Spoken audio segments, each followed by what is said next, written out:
being like a single mom, it's like, what if I never find that person? Like, what if I'm genuinely alone for the rest of my life? I have a son, but I want to be so loved, and I want to experience that with somebody. Like, not a lot of people talk about this. I just want to be so genuinely, deeply loved by someone. They say good things come to people who wait. I'm waiting. Like, I've been waiting. Like, what if this is my life forever? It literally keeps me up at night.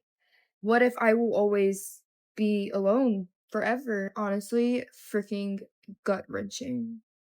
This is the problem with single mothers. You had the man of your dreams, the one you gave the most important thing a woman can give a man, a child. You left him, and now you're looking for romance, love, and a stepfather. Because today's model goes like this: have a baby with the irresponsible guy I'm attracted to, then leave him and go find a father for that child. Today we'll be looking at modern women who regret their bad decisions. If you haven't subscribed yet, do it now, hit the like button, and leave your comment below. Let's get started.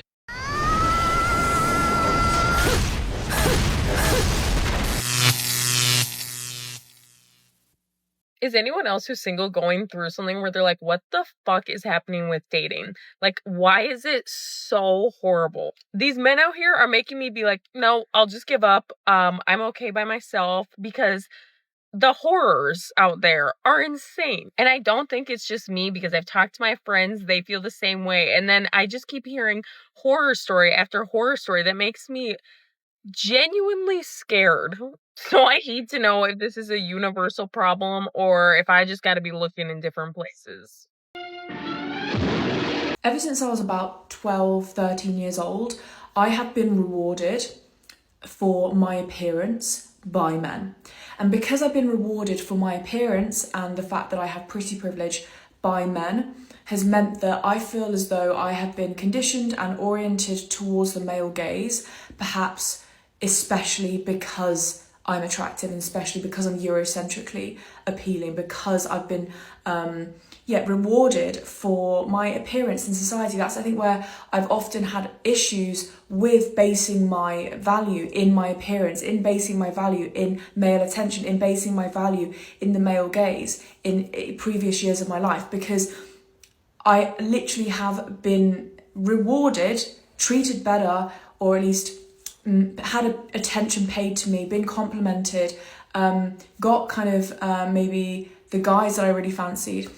I got those things because of my appearance. So I suppose it's conditioned me to see that my appearance directly correlates to the things that I'm able to benefit from. And I think as a result of that, it's been quite difficult, in my kind of teenage years and early 20s to overcome, the idea that we should appeal to the male gaze. I started rejecting it kind of when I was 24, 25, and obviously now I'm still attracted to men, obviously. I still want to attract men, but I'm not going to change my authenticity. I'm not going to change myself. I'm not going to behave differently. I'm not going to change my aesthetic, depending on whether a guy likes it or not. Like, the fuck?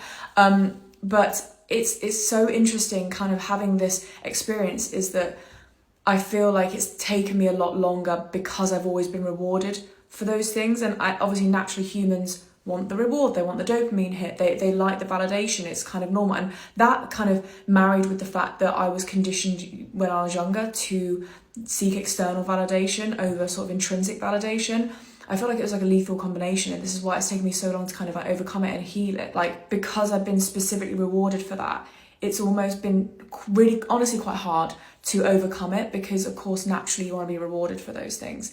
And I just think it's an interesting perspective, and kind of just shows that actually pretty people are more likely to be male-centered, are more likely to, change themselves, be less authentic to appeal to the male gaze, because they have experience of having been rewarded for appealing to it in society. I went back on dating apps for approximately 3 days, and here's what's happening on there. First up, there is way too many men who are comfortable just putting that they're not political in their bios. In this climate, what a privilege. I could write the average daily routine of a British man in his 20s and 30s and 40s on a Sunday.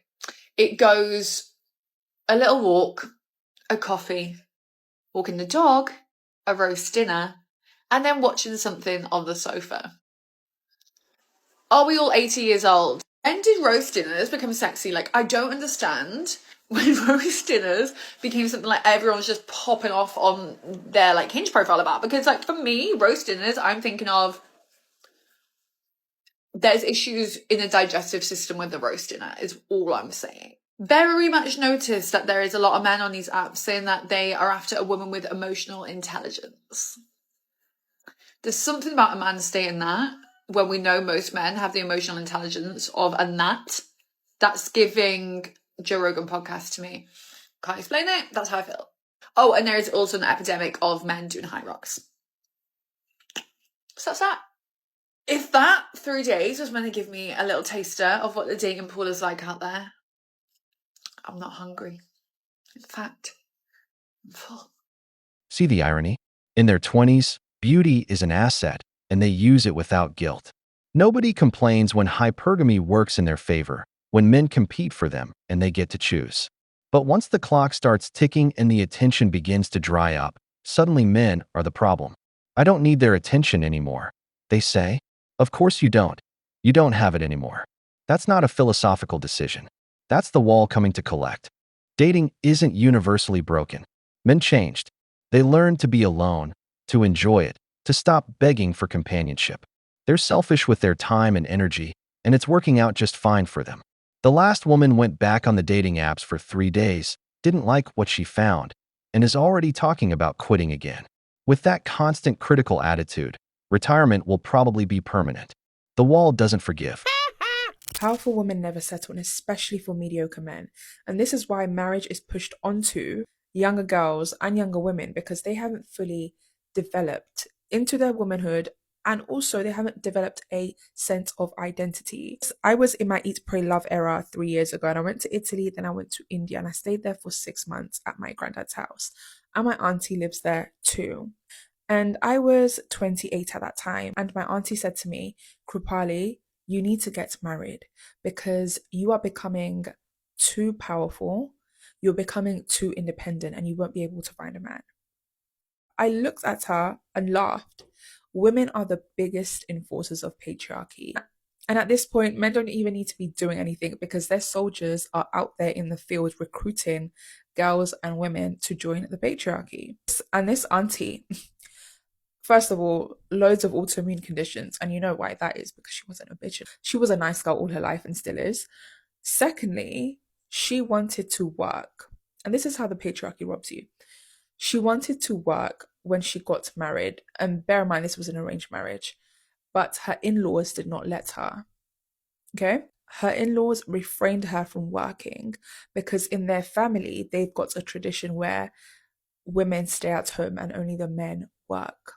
And because of that, she went through horrific domestic violence, and she still stayed because she did not have a means of escape, right?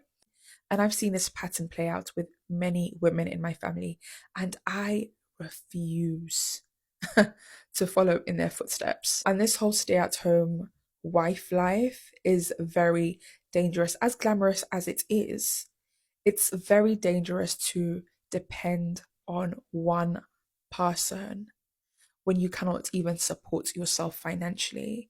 If you're a stay-at-home wife, I love that for you, but have something going for yourself. If you don't want to work, create something passive for yourself, but have something there. For a woman to be sovereign and have power, she needs to be well resourced. That's why it's vital that you create your own bank of abundance, become completely untouchable.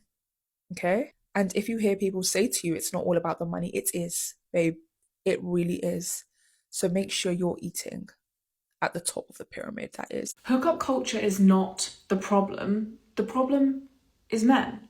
The problem is men being disrespectful. The problem is men being unkind, inconsiderate, being just frankly awful, unempathetic human beings when it comes to being intimate with women. Yes, we can always say, look, be careful, have standards, hold them accountable, walk away at the first red flag. We can do all that stuff, but fundamentally we're still protecting ourselves from the root problem, which is Men. There's nothing wrong with humans having casual intimacy. There's nothing wrong with that. People have been doing that for centuries. People have been doing that for forever. If anything, we've kind of like relapsed into this more like purity culture energy, which I've actually made previous videos on. I don't have time for. I think it's deeply misogynistic. The problem is not hookup culture itself. A bit like most things, the problem is how you go about it. The problem is men. Because if men were kind, considerate, understanding, did aftercare, and it was like a cultural norm, we would have no need to be protecting ourselves, to be having ridiculously high standards, to have to be on this constant policing ourselves, constant surveillance state, checking to see if they're going to fuck up at some point, checking to see if they're going to be disrespectful, unkind, rude, inconsiderate at some point. We wouldn't have to deal with any of that bullshit if men liked women, if men respected women, if men were kind and compassionate towards other humans, specifically women. Hookup culture is not the issue. It's a where the issue, I suppose, can be amplified and where we can see it very clearly. But that itself is just the vessel. That itself is just the vehicle through which misogyny kind of is perpetuated or goes through. The goal is not to be like, well, if I'm a self-respecting woman, I'd never engage in hookup culture. No, you're a human. You should be allowed to do whatever you fucking want to do, and you should be able to enjoy it. You should be able to enjoy your desire. You should be able to show that you want to fuck, show that you want to have sex. Like, that's fucking normal for like everybody, right? It's only moralized for women, and it's only, you know, it's become more, I guess, dangerous because men don't like women, because men are misogynistic. If they weren't, it really wouldn't be an issue. Nobody would be talking about whether or not hookup culture is bad. You know, it just because it's so amplified in that vessel, in that, you know, in that way. Hookup culture is not the issue. There's nothing wrong with having a fleeting exchange or hooking up with somebody casually. The issue is how men treat women. That's the issue.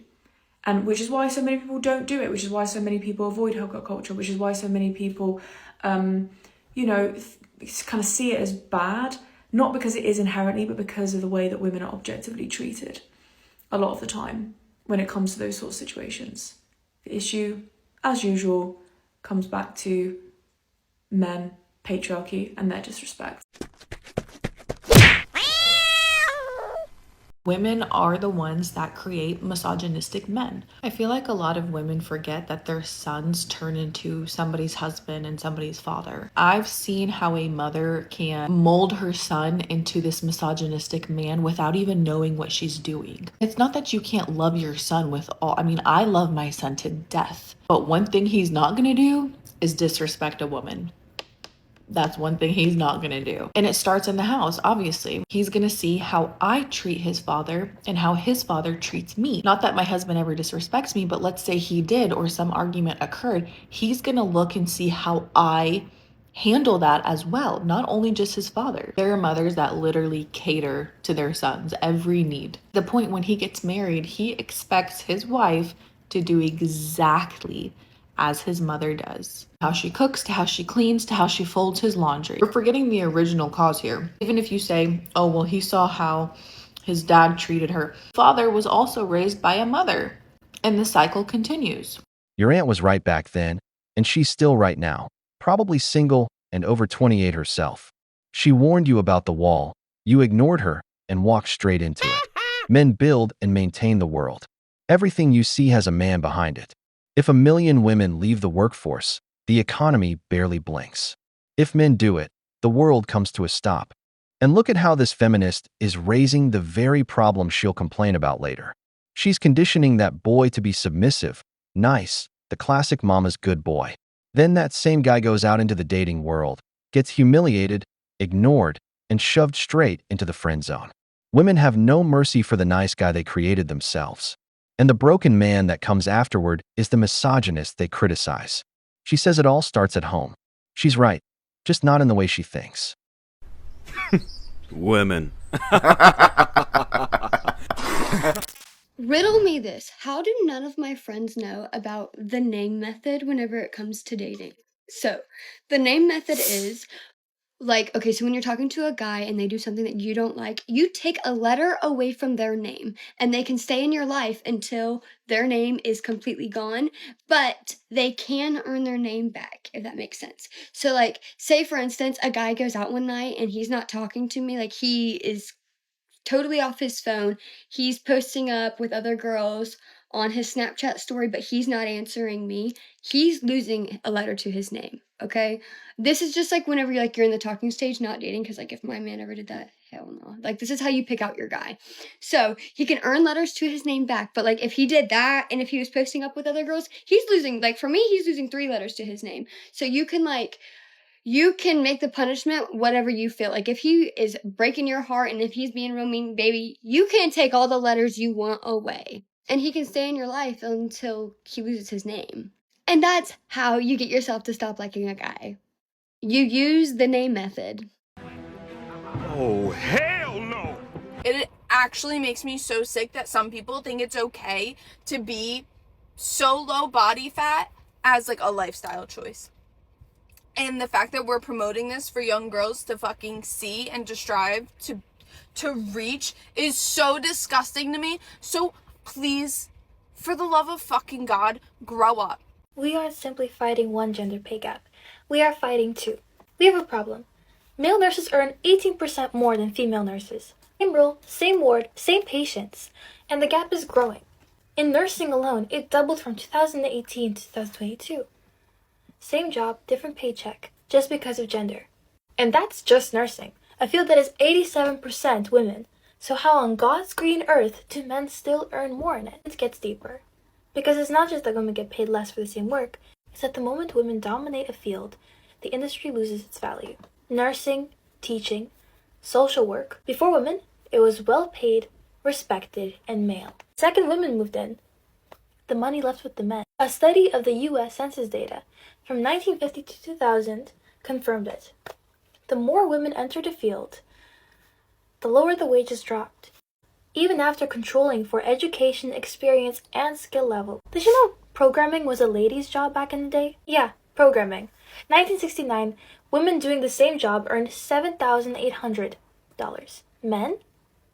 $11,200. As the field got more lucrative, women were pushed out, and their contributions were reframed as requiring no thinking and no skill. Men reclaimed it back in the 80s tech boom, and suddenly, it brought in hella racks. So it's not one gap, it's two. And if too many women show up, the job stops being worth doing anyway. At home, a third of European women took career breaks for childcare in 2018. Men, 1.3%. Women with advanced degrees still earn less than men with only a bachelor's degree. Women work more total hours than a man every week. They're just not paid for all of it. It isn't about individual choices anymore. It's about a system that has consistently, historically, and measurably decided that women's work is worth less. The question was never whether women were capable. Everybody already knew that. The question is why every time they prove it, someone finds a way to pay them less for it. Before the guys scream at me in the comments, how many hours of unpaid work did you do this week exactly? How many elderly sick people have you seen being carried around by women? How many stretcher bearers are women? Male nurses don't take maternity leave, miss less work, and put in more regular hours and overtime. If the market pays differently, it's because it produces differently. The wage gap isn't a conspiracy, it's arithmetic, production, and results. That's the only metric that matters. The first woman invented a punishment system for men who aren't even her boyfriend. That's not a standard, that's immaturity disguised as a method. No high-value man is going to wait to earn back letters from his own name like he's in elementary school. The second woman has spent so much time in the gym that she lost her feminine energy along the way. The male dating market doesn't reward that. The radar doesn't lie. We've reached the end, but before we wrap up, here are 2 questions for the comments. Do you know a man who was raised to be mama's good boy, only to get destroyed by women in the dating world? If men walked away from the workforce en masse, how long would it take for the economy to collapse? And what if women did? And if you got something out of this video, you already know what to do. Hit the like button, subscribe to the channel, and turn on notifications. Every bit of support helps us reach more people and keep bringing you this kind of analysis. See you in the next The Wall video.